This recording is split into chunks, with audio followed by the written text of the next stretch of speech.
Like there's still remains of like Greek ruins from 300 BC. Really? Yeah. In Afghanistan? Yeah. Really? Oh yeah. There was a whole. I never got to this town, but up on the Oxus River, there's been several attempts over the decades to do an archaeological excavation of the entire city, but it's a no shit Greek city in Central Asia. Wow. So when Alexander of Macedon, when Alexander of Macedon, Alexander the Great, was his campaign in Asia, so he pushed all the way to the Indus River. But what he would do along the way is establish Alexandrias.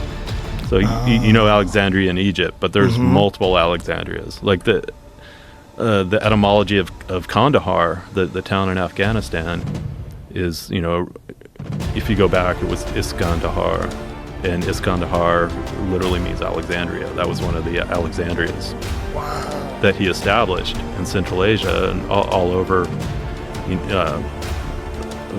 Persia and Asia Minor.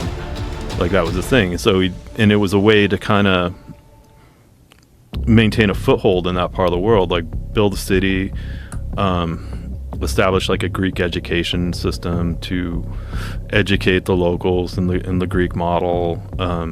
So he was kind of projecting, he was in it for the long game. Like this is part of Greece, it's going to be Greek. And the Greco-Bactrian empire, if you want to call it that, probably lasted like 100 years, and then it just fell apart. Is there like documentation of the Greek cities, the ruins in Afghanistan? Yeah. Jamie, can you pull some of that up so you can find any of that? That's fascinating. I had no idea. So the old Alexandria. So here it is. Wow. Yeah. That's incredible. Yeah. And so that's just abandoned now? Yeah. That's amazing. And this is from 300 BC? Yeah, around that. That's amazing. I have no idea. So at one point in time, that had been some sort of a thriving community. Yeah, the city on the Oxus, that Iconium. See where it says Iconium, Wikipedia? That was the city on the Oxus. Wow. Yeah. Wow. So they had an amphitheater. Yeah, it was a full-on Greek city. That's incredible. Yeah.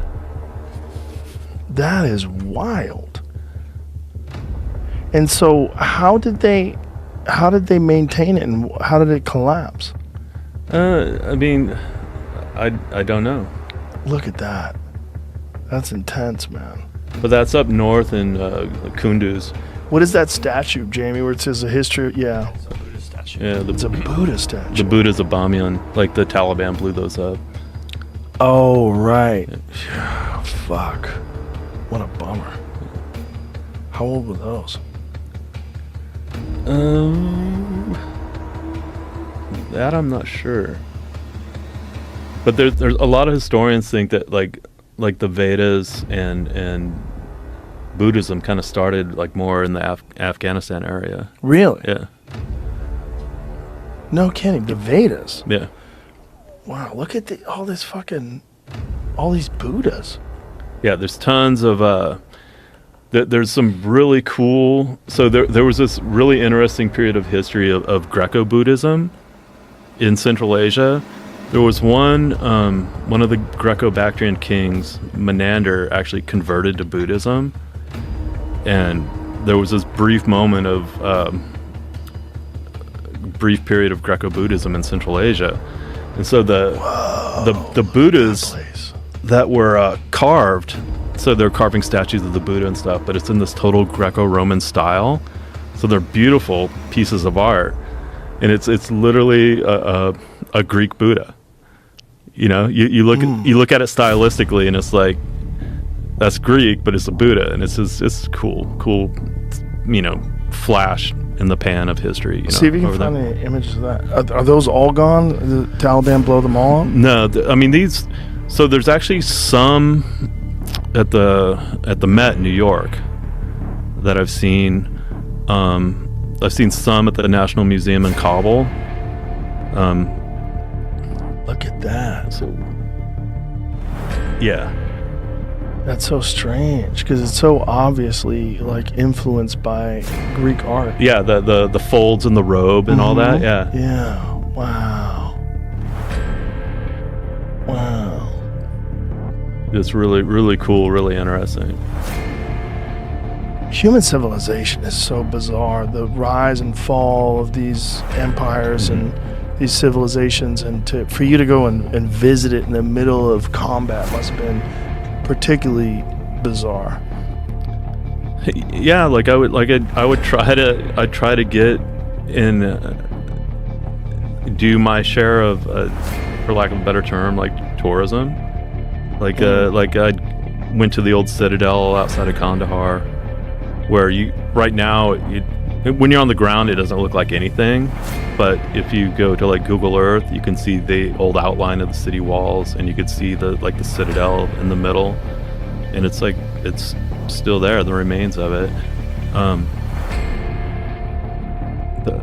Like up in Nuristan, which is a super interesting part of Afghanistan. It's like the northeast part of the country, and it's a region that wasn't even converted to Islam until the end of the 19th century. Like you can make the analogy of they're like the Basque in Spain, right? It's like this mountainous region that kind of was able to retain like its cultural and linguistic identity because of the terrain. Like it was more defendable. So Nuristan was like that as well, and so they were finally forcibly converted to Islam into the 19th century. And before that, they were called Kafiristan, which is like land of the infidel. And then once they underwent the conversion process, they became Nuristan, which is land of the enlightened. Oh wow! Yeah, but it's such an interesting place. I liked it a lot because it reminded me of home where I grew up. Because you have like alpine forest. It looks like Yosemite. Like if they could ever have peace there, they could have like a trekking industry, ecotourism, whatever, like White River rafting down the Kunar River. Like is gorgeous. And there was places where in Afghanistan where I was like, I could be home on the Olympic Peninsula right now. Wow. Like mountains, alpine forest. Yeah, there's the old citadel. That's incredible. Yeah. I had no idea this stuff was there. Yeah. The history of Afghanistan is so fascinating and so spectacular, and so like the futility of trying to conquer that place and control that place. It's going to be what it's going to be.